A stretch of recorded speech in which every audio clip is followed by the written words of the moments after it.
Today's question comes from Jonathan, and his question is concerning what seems to be a contradiction between the Torah and the Brit Chadashah, or the New Covenant writings.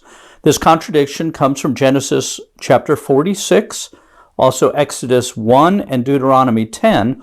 All three verses, when talking about how many Israelites or how many of the descendants of Jacob go into Egypt, use the number 70 to describe how many are. But when we get to the book of Acts and Stephen is sharing his testimony, he uses the number 75.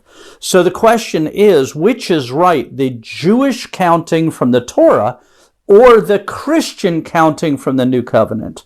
Well, let me answer that the truth is that that's not really a good question, because the reason Stephen uses the word number 75 is because he's quoting from the Septuagint, which uses the number 75. So the question is, which is accurate, the Hebrew translation of the Torah or the Greek translation of the Torah?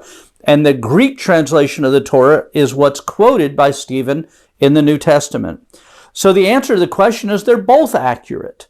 The Hebrew translation uses the number 70, leaving out Jacob, his daughters-in-law, and a couple other members of his family. And there's argument about which members of the family that is among the rabbis in coming up with the 75. It starts out with 66, and then we get to 70 in the verses in Exodus, in Deuteronomy, and in Genesis.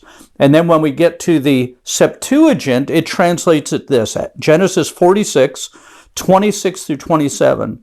All those who went to Egypt with Jacob, those who were his direct descendants, not counting his sons' wives, numbered 66 persons. With the 9 sons who had been born to Joseph in Egypt, the members of Jacob's family which went into Egypt were 75 in all. Now remember that Jacob adopts 2 of Joseph's children. Those adopted children and their wives actually become counted as if they entered into Egypt, because they're no longer considered Joseph's sons, but they're considered Jacob's sons, and therefore counted as if they entered in with Jacob, not entered in with Joseph. And then in Exodus 1, it says the descendants of Jacob numbered 75 in all. Joseph was already in Egypt.